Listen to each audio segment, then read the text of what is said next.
Welcome to my YouTube channel Pragya education zone. बच्चों, आज जो हम लोग कक्षा प्रारंभ करने जा रहे हैं वो क्लास 12 के यूनिट नंबर 6 के चैप्टर नंबर 3 से है, जिसका नाम है ह्यूमन रिप्रोडक्शन, मानव प्रजनन।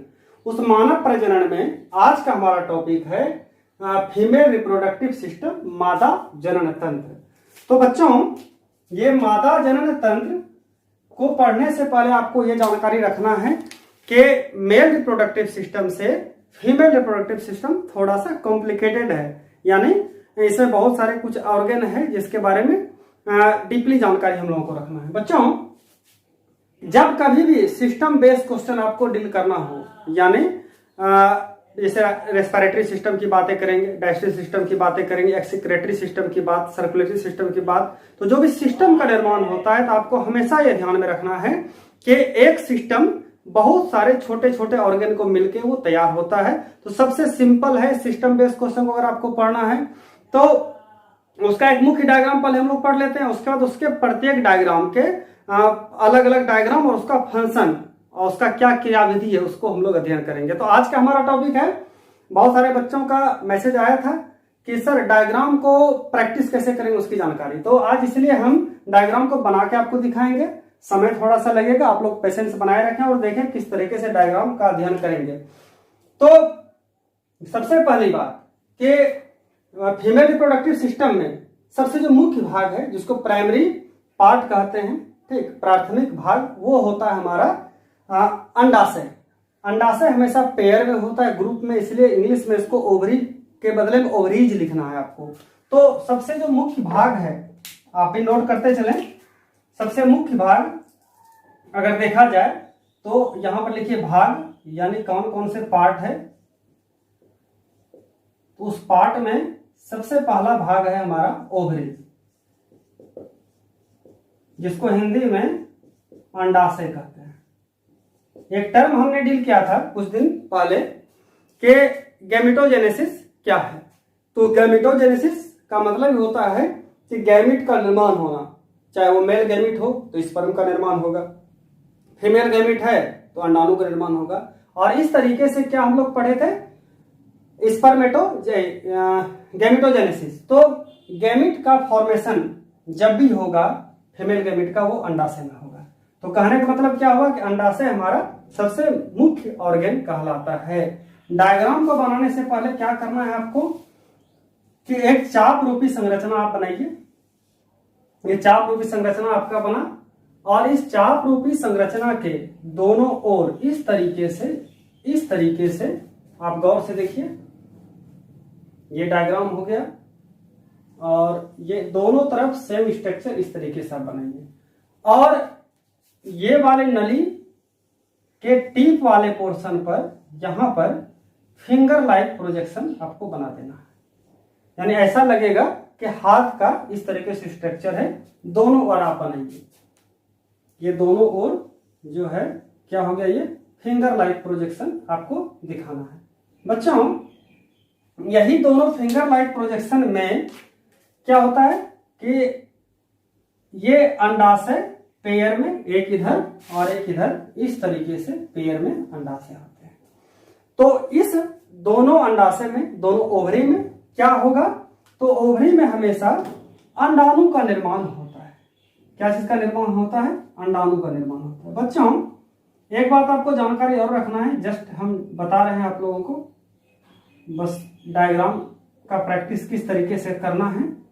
ये जो डायग्राम बना रहे हैं, ये डायग्राम जब कंबाइंड में पूछा जाएगा आपसे कि फीमेल रिप्रोडक्टिव सिस्टम का डायग्राम किस तरीके से बनाते हैं, वैसा प्रश्न में इसको डील करना है। लेकिन जब ऑर्गन पे स्पेशल क्वेश्चन आता है तब उसके बारे में और भी जानकारी हम लोग प्राप्त करेंगे। तो ये जो दोनों अंडाणु हैं, तो बहुत किसी भी फीमेल में प्यूबर्टी स्टेज से पहले भी अंडाणु होते हैं, लेकिन वो इमेच्योर होते हैं। इमेच्योर मतलब अपरिपक्व होते हैं। लेकिन जैसे ही गर्ल्स प्यूबर्टी यौवनारंभ की ओर प्रवेश करता है, यानी कह सकते हैं हम लोग स्त्री जाति के लिए 11 से 13 ईयर के आसपास जब वो क्रॉस करती है तो यही जो एग है वो मैच्योर हो जाता है उस समय तक, और वही एग मैच्योर जो होता है वो इस फैलोपियन ट्यूब से होते हुए मासिक चक्र मेंस्ट्रुअल साइकिल्स के रूप में वो क्या होता है, ब्लड के साथ ब्लीडिंग होके वो अंडाणु एवरी मंथ 28 डेज के आसपास वो बाहर जाता है। तो बच्चों जानकारी आपको ये रखना है इसमें कि ये हमेशा पेयर में होते हैं। तो पहला भाग तो क्लियर हो गया हमारा, ये जो भाग है इसको हम लोग कहेंगे ओवरेज, पेयर होने के कारण ओवरेज लिखे हैं, और इसके बीच में यहां पर एग सेल है, एग सेल, या इसको आप लोग ओवम कहिए। ठीक है, इतनी जानकारी हम लोगों को मिल गई। और अब ये वाला जो नली है, गौर से देखिए, ये नली जो है हमारा वो फैलोपियन ट्यूब कहलाता है, और इस फैलोपियन ट्यूब के भी अलग अलग पार्ट होते हैं, लेकिन इस डायग्राम में पार्ट का चर्चा हम लोग नहीं करेंगे। इसमें मेन भाग में क्या लेंगे कि ये जो नली है, इस नली का नाम ही हम फैलोपियन ट्यूब नाम रख देते हैं। यहाँ पर यहाँ लिख रहे हैं, ध्यान दीजिए, आप इसको ओविडक्ट कहिए, यानी अंडवाहक कह सकते हैं। ध्यान दीजिए, अंड, ऐसा करते हैं कि यहां पर इंग्लिश हिंदी मिला के लिखते हैं, यहां सिर्फ इंग्लिश टर्म यूज करते हैं, जगह थोड़ा सा कम है इसी वजह से। तो इसको हम लोग ओविडक्ट कहेंगे, या ओविडक्ट या फैलोपियन ट्यूब कहेंगे, ये वाला। लेकिन इसके भी अलग अलग पार्ट होते हैं, जैसे एम्पुला इसको कहते हैं, इसको फेम्ब्रिया कहते हैं, वो सब बातें करेंगे। बच्चों अब जो हमारा दूसरा पार्ट्स हो गया वो हमारा मेन पार्ट्स हो गया ओविडक्ट। ओविडक्ट यानी अंडवाहिनी या अंडवाहक, अंडवाहक, इसी को हम लोग कहते हैं fallopian tube, fallopian tube. Hindi में ही कहेंगे फैलोपियन नलिका, फैलोपियन नलिका। बच्चों इस प्रकार से हमारा दो ऑर्गन क्लियर हो गया। अब यह जो हमारा बीच वाला ऑर्गन है, गौर से देखिए, ये वाला जो हमारा पार्ट है, तो ये वाले पार्ट को हम लोग कहते हैं, इसको यूट्रस, गर्भाशय कहा जाता है, जिसमें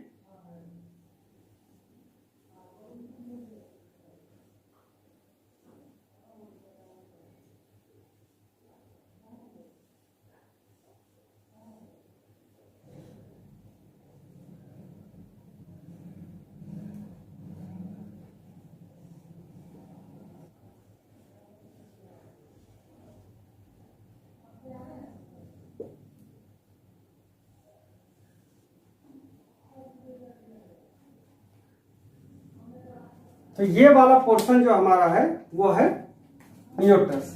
इसीलिए क्या करना है कि इस ये वाला पोर्शन को आप हल्का सा शेडिंग या डॉट डॉट स्ट्रक्चर से आप शो कर दीजिए।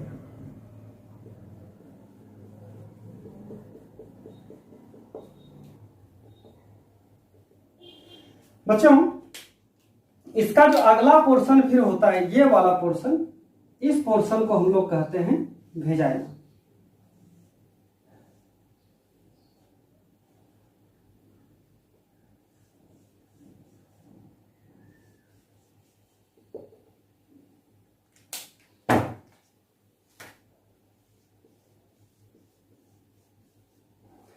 तो इस प्रकार से जो अगला मेन भाग आपका कहलाए, ये वाला पोर्शन, ये हमारा कहलाएगा तीसरा पार्ट, जिसको हम लोग गर्भाशय कहते हैं। गर्भाशय यानी यूट्रस, गर्भाशय कहते हैं। और ये इसलिए हम इसको गर्भाशयी भाग, यूट्राइन पार्ट्स भी का नाम लिख देते हैं यहां पर, यूट्राइन पार्ट्स।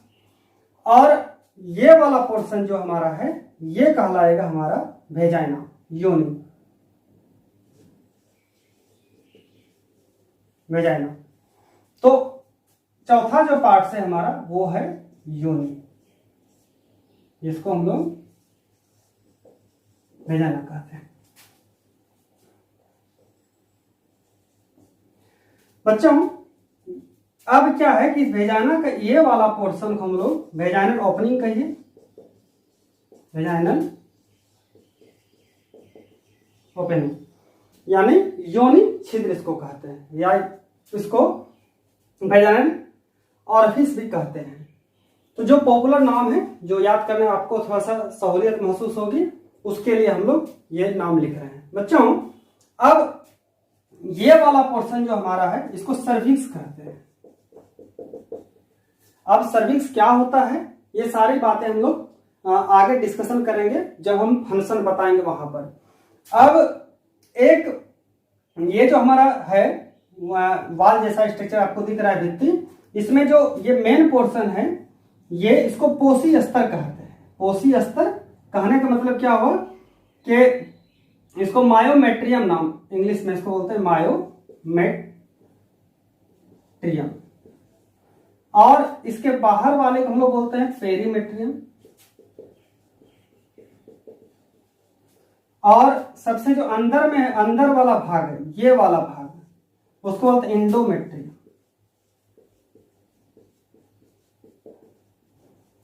इस तरीके से हम लोग क्या देखें कि इसके भी 3 भाग होते हैं, नाम लिख दिए। और ये वाला जो कर्व लाइक स्ट्रक्चर आपको दिख रहा है इसको हम लोग कहते हैं फंडस ऑफ यूट्रस। तो बच्चों इस प्रकार से हम लोग क्या देखें कि फीमेल रिप्रोडक्टिव सिस्टम में मुख्य भाग हमारा 4 था। उसके अलावा फिर अगर फैलोपियन ट्यूब की बात करें तो ये तो हमारा फैलोपियन ट्यूब पूरा हो गया, और ये इसको हम लोग एम्पुला कहते हैं, ठीक है। और ये जो बताया था आपको फिंगर लाइक प्रोजेक्शन, इसको हम लोग फैम्ब्रिएटेड फनल कहते हैं।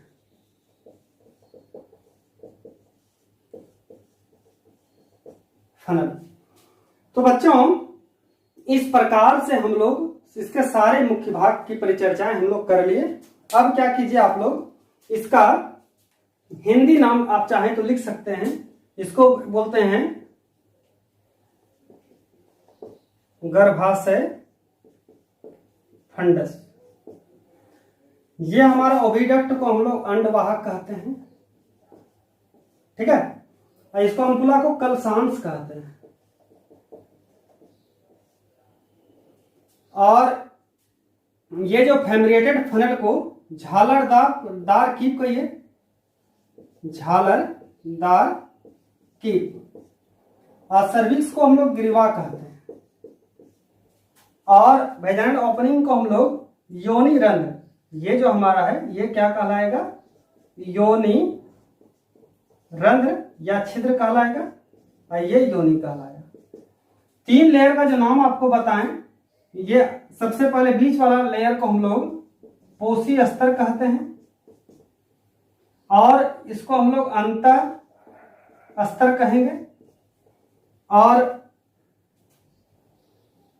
नहीं, ये बाह्य अस्तर कहलाएगा, मिस्टेक हो गया, लाइन नहीं देखे थे हम, बाह्य। और ये आपका अंतर अस्तर हो गया।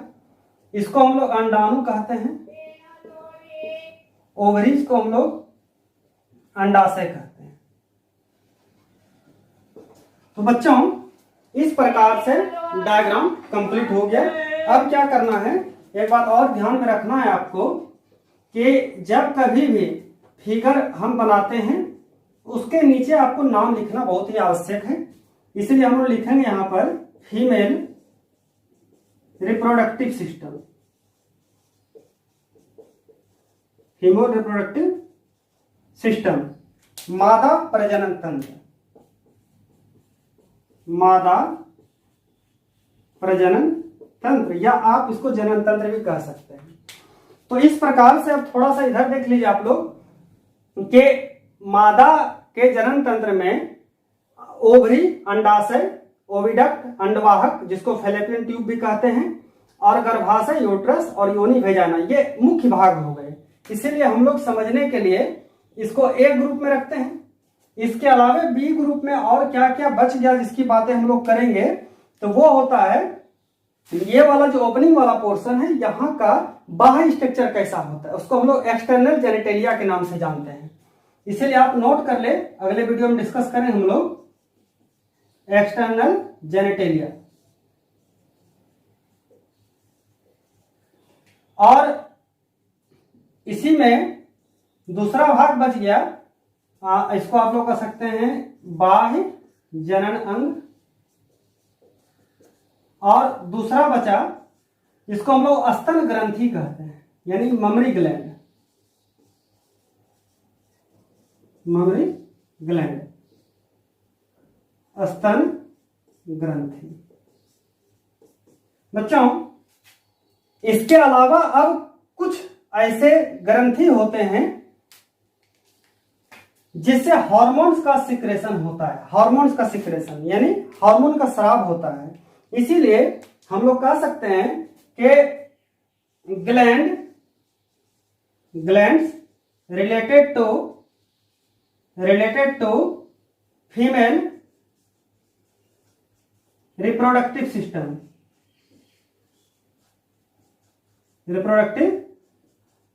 सिस्टम यानी मादा जनन तंत्र से संबंधित ग्रंथि।